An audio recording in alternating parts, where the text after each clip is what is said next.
India. We spice things up with an authentic style curry with Punjabi influences. Breads are eaten everywhere and mainly used to scoop up the main meal, especially in the Punjab region. We have different types of breads there. We don't eat too much of rice there, it's mainly bread. There's naans, there's bhaturas, there's chapatis, which I made today, there's parathas, there's stuffed parathas with, methi, which is fenugreek leaves. We love our bread in India, we eat a lot of it there.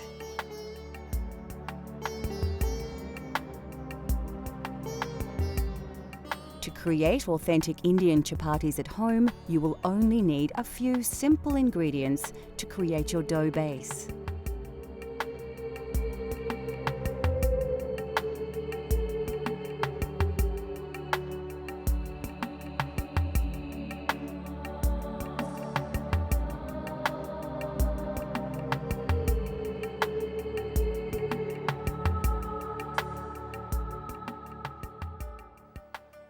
First, place your flour into a mixing bowl, add some water and then some oil, and start mixing it with your hands. Work the liquid through the flour, forming a dough, and add more water as you go until all the flour is picked up by the dough and it becomes slightly elastic. Make sure you knead the dough well. It should be malleable but not sticky. Then leave it to rest for 20 minutes. Take small pieces of dough and roll them into small balls. Coat them with some reserved flour, then work them into a disc with your hands. You can then roll them flat and thin with a rolling pin, adding flour as required to prevent the chapati from sticking to the pin or board. Place the rolled chapati on a floured plate and continue until you have used up the dough. When you have all your chapatis prepared, heat a griddle plate or non-stick frying pan until it's very hot. Don't use any oil though. Start cooking the chapatis on the hot griddle until they puff up. Then turn and cook the other side, pressing lightly around the edges with a folded tea towel. As each one is cooked, wrap in a clean tea towel until all are ready. This prevents them from drying out. To serve, lightly spread with ghee, which is clarified butter. Chapatis are generally served as an accompaniment to curries and vegetables.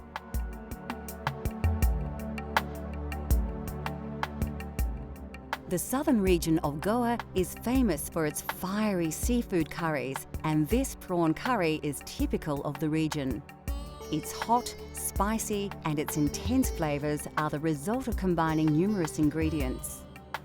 It's not a difficult curry to cook when you've been cooking. It has a lot of ingredients. You have whole spices that you use, and then you use the curry leaves, which are also from South India and Goa and that region.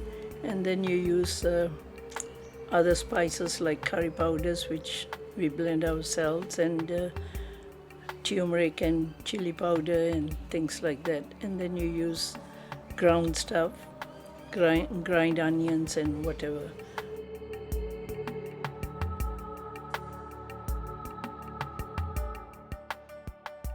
Like most curries, the secret is to start with a good curry paste. Combining these ingredients in an electric blender is a quick and simple way to make a great base for your curry. For those of you looking for a truly authentic Goan taste, liberally add more chili and vinegar to your curry paste.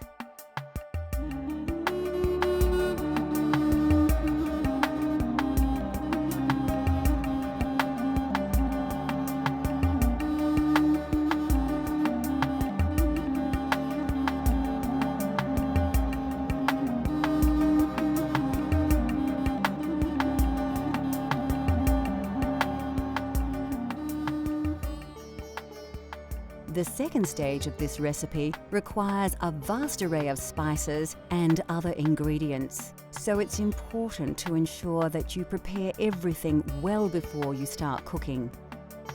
We're using green prawns with their shells intact, but you could use any type of prawn.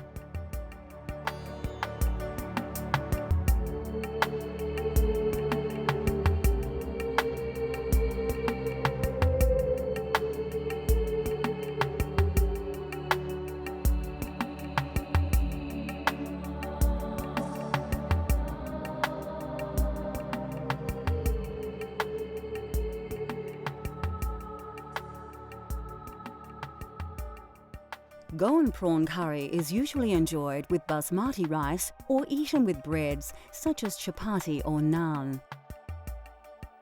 To begin, place a chopped red onion into your blender.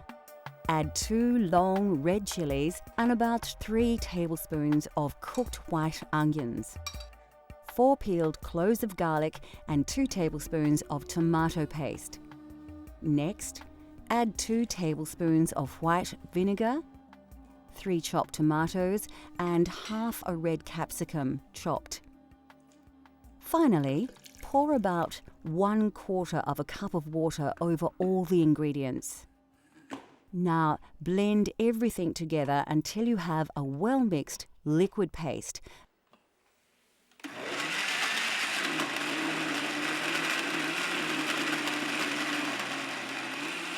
And put this to one side until later. To prepare the curry, heat some oil in a pan. Add your star anise, cardamom, cloves, cinnamon stick, fenugreek and mustard seeds to the hot oil. Place a sprig of curry leaves and 2 diced onions into the pan, then stir well. Take some ginger and garlic paste and stir around 2 teaspoons into your curry base. Pour in around half a cup of water and mix well. Scoop a spicy mix of turmeric, curry, chili and coriander powders onto your onion base. As they cook, these spices will release their aromas and their flavors will intensify. Season with a teaspoon of salt, then reduce the heat and mix the ingredients well to form a thick paste.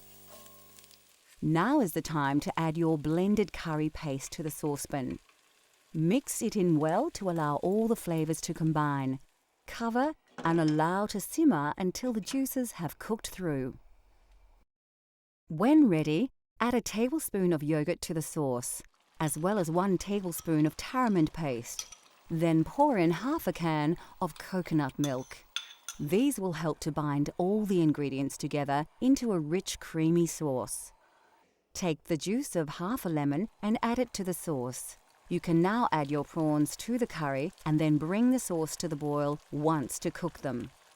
Remove the saucepan from the heat. Sprinkle 3 tablespoons of fresh chopped coriander and stir. Finally, cover and allow the curry to stand for 5 to 10 minutes before serving with basmati rice.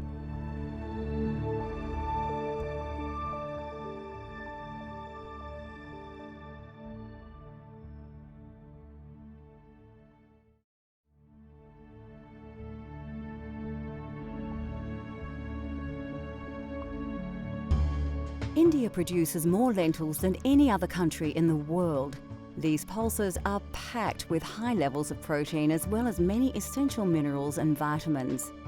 They are inexpensive, extremely nutritious, highly versatile and considered by many to be one of the healthiest food sources available. The most popular variety is Moong Dal. Commonly mixed with rice and sometimes with vegetables, these lentils form the basis of many very simple but healthy meals in India. They are so highly regarded by some Indian doctors that they are even prescribed to help with many stomach ailments. Black urd dal is very popular, especially across the north of the country. It forms the main ingredient of dal makhani, the most characteristic signature dish of the Punjab region. Made with cream and butter, the dish takes over 8 hours to prepare. Very tasty and nutritious, dal makhani is usually accompanied by rice or served with freshly cooked chapatis. The white variety are simply black urd dal with their intensely flavoured shells removed. These are often soaked and ground to make delicious donuts, which are very popular throughout India. In southern regions such as Kerala, cooks use tur dal to create sambar, a spicy soup made with vegetables and tamarind. These small split chickpeas are chana dal. They have a variety of uses, not least as an ingredient in the crispy papadam, a favourite accompaniment at most Indian restaurants around the world.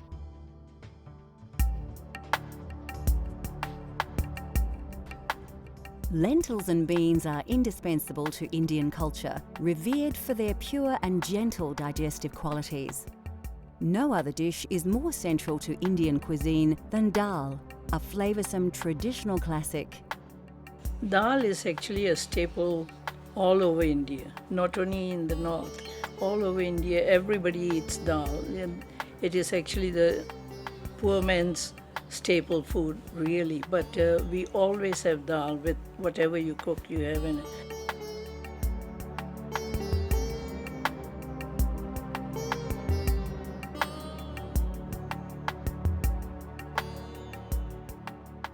From north to south, dal in all its forms is central to Indian cuisine.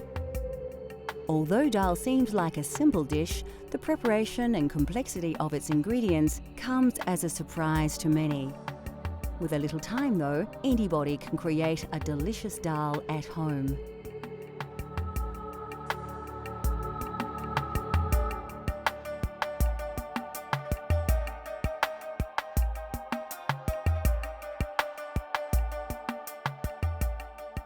What gives this Punjabi masoor dal its amazing flavour is the traditional spice paste, bursting with a classic combination of spices that produce aromas that will transport your taste buds straight to India.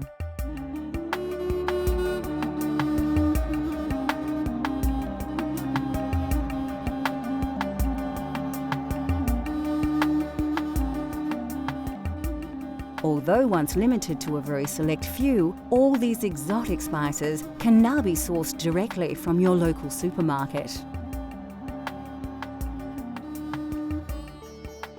Firstly, take your washed red lentils and place them in a medium-sized saucepan. Add the water to the pot, then stir in your turmeric powder, salt, a dash of chili powder, the garlic and ginger paste, a dash of fenugreek seeds, and a tablespoon of oil. You can find garlic and ginger paste in most Asian grocers or simply buy them individually and combine them yourself. Chop the fresh chili and add it to the ingredients, along with the diced tomato.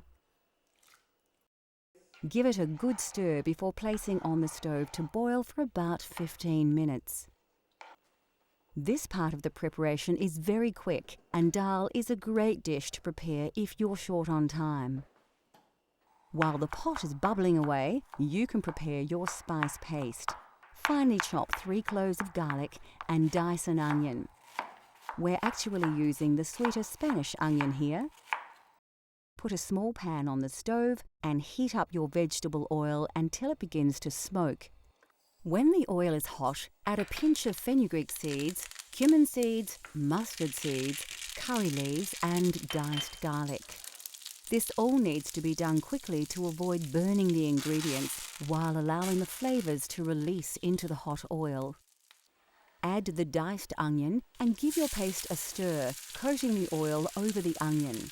This will slow the cooking process, and now you can work a little less urgently. Next, add a couple of teaspoons of garlic and ginger paste, coriander powder, curry powder, and some chili powder if you like. You can reduce the chili if you prefer, cooking to your own tastes. Add a teaspoon of ghee and quickly stir it through the paste. The aromas should envelop you as the spices and butter mix in the hot pan.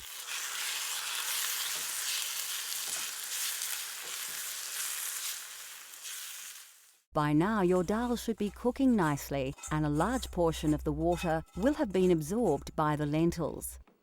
Stir the spice paste into the dal on the stove top and mix in well.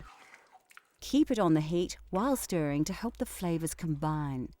Lastly, finely chop some fresh coriander, stalks and all, and add it to the dal. Keep a little aside to use as a garnish when serving. Now you too can prepare a traditional Punjabi masoor dal, a delicious, authentic vegetarian Indian dish, rich in flavours and good for you as well.